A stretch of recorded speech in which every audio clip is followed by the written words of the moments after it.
Assalamu alaikum wa rahmatullahi wa barakatuh mes chers frères et sœurs. Aujourd'hui, Inch'Allah, nous allons parler de Suhayb ibn Sinan radiallahu an. Suhayb radiallahu an vint à la vie dans une famille très riche qui habitait un château situé sur le bord de l'Euphrate. Son père était au service de Khosrow. Il était le gouverneur d'El-Abila, non loin d'El-Mawsil.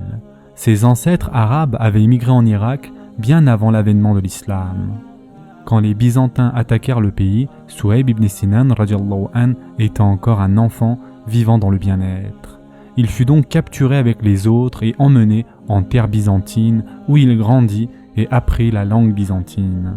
Par la suite, il fut acheté par des marchands d'esclaves, si bien que son destin le conduisit à la Mecque. Là, il fut acheté par Abdallah ibn Jordan. Quelque temps après, ce dernier remarqua l'intelligence, le dynamisme et le dévouement de son nouveau esclave, alors il le libéra et lui donna la chance d'être un marchand. Puis un jour, son cœur s'ouvrit à l'islam.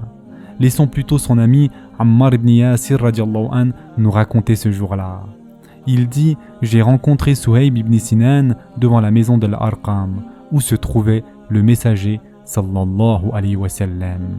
Que veux-tu » lui ai-je dit. « Et toi, que veux-tu » a-t-il dit. « Je veux entrer pour voir et entendre Mohammed sallallahu alayhi wa sallam. Moi aussi je veux cela. » Et nous sommes donc entrés. Le messager sallallahu alayhi wa sallam nous a proposé l'islam. Nous avons embrassé alors l'islam et nous sommes restés à l'intérieur jusqu'au soir. Après quoi, nous sommes sortis clandestinement.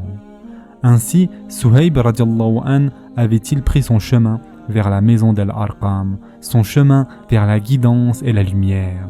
Le seuil de la maison qui séparait l'intérieur de l'extérieur n'était pas une simple marche, il était une ligne de démarcation entre un monde ancien et un monde nouveau. Entrer dans cette maison n'était pas chose facile, car cela s'ouvrait sur une nouvelle époque pleine de grandes responsabilités. Pour les esclaves, pour les étrangers comme Suhayb, pour les pauvres comme Ammar, dépasser le seuil de la maison de l'Arqam était synonyme de sacrifice énorme. On savait bien cela, mais on n'avait pas peur, car l'appel de l'islam était irrésistible et les qualités de Mohammed sallallahu alayhi wa sallam innées. Suhayb ibn Sinan radiallahu an occupa une place particulière dans la cohorte des premiers croyants. Il fut opprimé et torturé, mais aussi il fut un partisan très actif de la cause musulmane. Voici son témoignage. J'étais présent à tous les combats du messager sallallahu alayhi wa sallam et à toutes les allégeances qu'on lui a prêtées. J'étais toujours dans les premières lignes quand il le fallait et j'étais toujours dans les dernières lignes quand il le fallait. Je n'ai jamais mis le messager sallallahu alayhi wa sallam entre l'ennemi et moi. Voilà ici l'image limpide du croyant fort de sa foi. Son noble combat pour l'islam commença le jour où il prit le chemin de Médine. Ce jour-là, il abandonna toute sa fortune et tout son commerce pour pouvoir regagner Médine. Quand le messager, sallallahu alayhi wa sallam, décida de quitter la Mecque, Suhayb radiallahu an apprit cela. Il se prépara en conséquence pour faire le déplacement avec le messager sallallahu alayhi wa sallam et Abu Bakr radiallahu an. Mais les Qurayshites le retardèrent.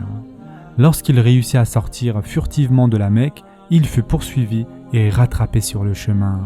Il ne leur laissa pas l'occasion de s'approcher. « Qurayshites, leur dit-il, vous savez bien que je ne rate pas ma cible. Par Allah, avant que vous n'arriviez à moi, je tirerai sur vous toutes mes flèches, puis j'userai de mon sabre. Avancez si vous voulez, ou bien, si vous voulez, je vous indique où se trouve ma fortune et vous me laissez tranquille. » Ils acceptèrent le marché et ils le laissèrent partir.